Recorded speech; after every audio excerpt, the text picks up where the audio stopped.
اور اس وقت at the same time cypher trial کے لیے ایک الگ سی جگہ میں جج صاحب نے عدالت لگائی اور وہاں بھی یہ آرڈر کر لیا کہ خان صاحب کو یہاں پروڈیوس کیا جائے۔ عدالت سے درخواست کی گئی کہ وہ دوسرے کورٹ میں موجود ہے، اس کے باوجود پروسیڈنگ کنٹینیو ہوتی گئی۔ نیب کے کیس میں ریکویسٹ کے باوجود کہ ایک موقع فراہم کیا جائے تاکہ ہم کراس ایگزامینیشن کریں گواہوں پہ، لیکن جج صاحب نے کراس ایگزامینیشن کا رائٹ اسٹرک اپ کیا ہے۔ اب کل کی کیا پروسیڈنگز ہوگی وہ ابھی ریٹن آرڈر آئے گا تو ہمیں معلوم ہو جائے گا۔ اسی طرح آج سائپر کے کیس میں جج صاحب جو اس کیس کے لیے اسپیشل اپوائنٹ ہوئے ہیں، اسی طرح پراسیکیوٹر جو اسپیشلی اپوائنٹ ہوئے ہیں، اسی کی طرح خان صاحب کے لیے اور شاہ محمود قریشی صاحب کے لیے جج صاحب نے بھی اپنے طرف سے ڈیفنس کونسل اسٹیٹ ایکسپینس سے اپوائنٹ کیے ہوئے ہیں۔ باوجود اس کے کہ ڈیفنس کونسل آج موجود تھے اور ان کی موجودگی میں کراس ایگزامینیشن ہونا تھا، کیونکہ یہ ایک ایکیوزڈ کا اپنا آئینی حق ہے آرٹیکل 10A کا کہ اس کا دفاع وہ وکیل کرے جس پہ اس کا اعتماد ہو اور جو اس کا چوز کردہ ہو۔ اس کے باوجود جج صاحب نے کہا میں آرڈر پاس کر چکا ہوں، خان صاحب اور شاہ محمود قریشی صاحب کی طرف سے ذرا وہ وکلا کریں گے جو جج صاحب نے اپوائنٹ کیے تھے، اور وہ دونوں وکلا نہ تو ان کی ایکسپرٹیز ہے اس لائن میں، نہ ہی ان کے پاس کمپلیٹ فائل موجود تھی، نہ ہی ان کے پاس اتنی استطاعت ہے کہ نہ وہ وٹنسز پہ وہ کراس ایگزامینیشن کر سکے، اور نہ ہی خان صاحب نے یا شاہ محمود قریشی صاحب نے ان وکلا پہ ٹرسٹ کیا ہے۔ اور اس سے بڑھ کر یہ کہ وہ وکلا صاحبان آلریڈی پراسیکیوشن اور اسٹیٹ کے سرکاری وکیل تھے۔ اس قسم کا طریقہ کار آئین اور قانون میں کیا، یہ تو پنچایت اور عام کامن سینس میں بھی کبھی نہیں ہوتا۔ جس طریقے سے ٹرائل شروع ہوا اور جس طریقے سے 9 گواہ لائے گئے اور ایک ہی کی طرف سے 2-3 کوشچن کیے گئے اور پھر کہا گیا کہ باقی آپ اڈاپٹ کر لیں، اسی طریقے سے آج 4:30 بجے انہوں نے کراس ایگزامینیشن شروع کر کے 8 بجے سے پہلے انہوں نے پروسیڈنگ کنکلوڈ کر لی، اور آپ 10:30 ہے، جج صاحب ابھی بھی کورٹ میں بیٹھے ہیں، اپنے ریٹائرنگ روم میں موجود ہے، ہم ابھی باہر نکلے ہیں اور جج صاحب 342 کی سٹیٹمنٹ لکھوا رہے ہیں، 36 سوالات پہ شاید مبنی ایک 342 کی سٹیٹمنٹ کمپلیٹ کر رہے ہیں۔ اس کا مطلب یہ کہ انہوں نے پراسیکیوشن کا ایویڈنس کنکلوڈ کر لیا، ایویڈنس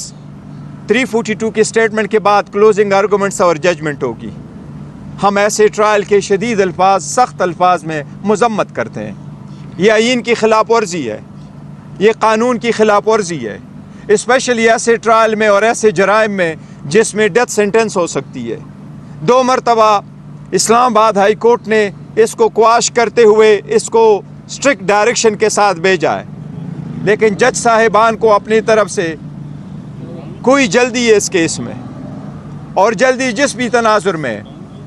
ایک مرتبہ پھر ہم عدلیہ سے بصد احترام مخاطبے اور درخواست کر رہے ہیں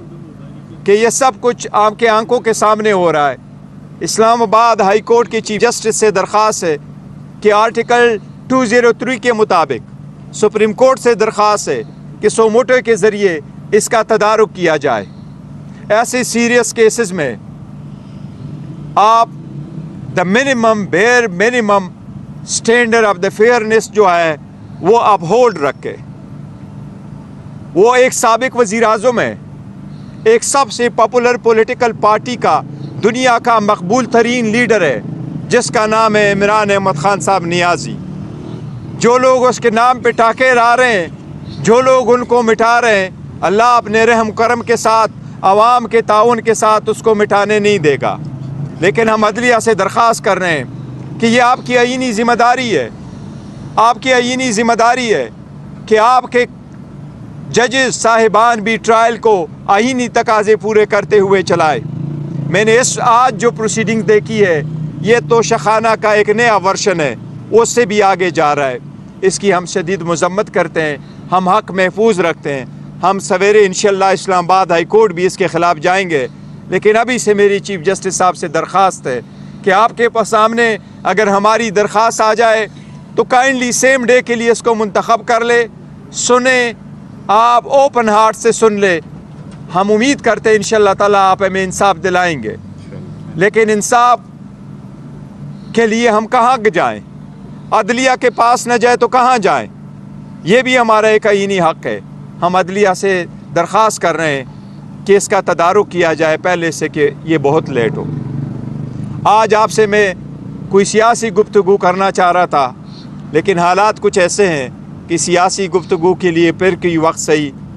لیکن آج اتنا ہی کافی تھا، کیونکہ آئینی تقاضے پورے نہ کرتے ہوئے اگر آپ کسی کا ٹرائل چلائیں گے تو اس سے میں سمجھتا ہوں سب سے بڑا جرم کوئی نہیں ہو سکتا۔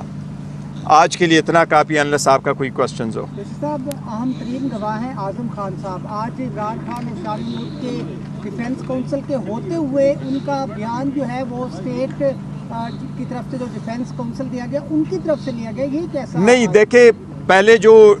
خان صاحب کی طرف سے شاہ محمود قریشی صاحب سے وکلاء صاحبان آئے ہوئے تھے، سکندر ذوالقرنین صاحب بھی موجود تھے، صفدر سلمان صفدر صاحب بھی آئے ہوئے تھے، ان کو جانے نہیں دیا گیا اور ان کا ٹرائل جو چل رہا تھا ان کی کراس ایگزامینیشن کمپلیٹ کر دی گئی۔ یہ جج صاحب کے نوٹس میں لایا گیا تھا اور اس کے باوجود جج صاحب نے فرمایا کہ چونکہ میں آرڈر کر چکا ہوں کہ اسٹیٹ اپوائنٹڈ کونسل پروسیڈ کرے گا تو اس لیے میں نے ان سے کروایا۔ ہماری گزارش صرف اتنی تھی، میں نے بھی جج صاحب سے گزارش بھی یہی کی تھی کہ اگر ڈیفنس کونسل کے ایبسنس میں آپ نے کسی اور وکیل کو اپوائنٹ کیا ہے تو چلو کوئی جواز ہوگا، آپ نے سوچا، لیکن اب جب کہ اپنا گواہ موجود ہے، آپ کا گواہ موجود ہے اور ڈیفنس کا اپنا کونسل موجود ہے اور وہ کونسل جس کے پاس ریکارڈ بھی ہے، جس نے تیار بھی کیا ہے، جس کی ایکسپرٹیز بھی ہے اور وہ کراس ایگزامینیشن کر بھی سکتا ہے، کنڈکٹ بھی کر سکتا ہے، effective service of assistance of the council ایک بنیادی حق ہے، پھر آپ ان کو اجازت دے، لیکن ان سب کے باوجود ہمیں اس حق سے محروم رکھا گیا۔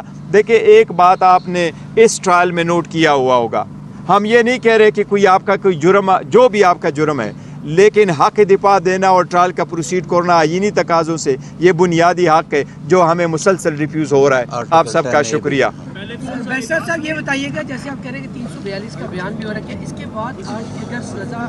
فیصلہ محفوظ، دیکھیں 342 کی سٹیٹمنٹ جب ریکارڈ ہو جاتی ہے تو پھر آپ کلوزنگ آرگومنٹس کرتے ہیں اور کلوزنگ آرگومنٹس کے بعد پھر ججمنٹ اناؤنس کی جاتی ہے۔ آپ دیکھتے ہیں کہ یہ کتنے دنوں میں ہوتا ہے۔ سر یہ کارروائی ہوئی تو خان صاحب کی کیا باڈی لینگویج تھی آج دن بھر؟ دیکھو، خان صاحب کا مرال بڑا آئے، انہوں نے جج صاحب کو کہا یہ فکس میچ ہے، آپ کرنا چاہتے ہیں تو آپ کریں، میں چلتا ہوں، مجھے اجازت ہے۔ جج صاحب نے کہا آپ جا سکتے ہیں، تو اسی طریقے سے وہ چلے گئے۔ جی، تھینک یو جی۔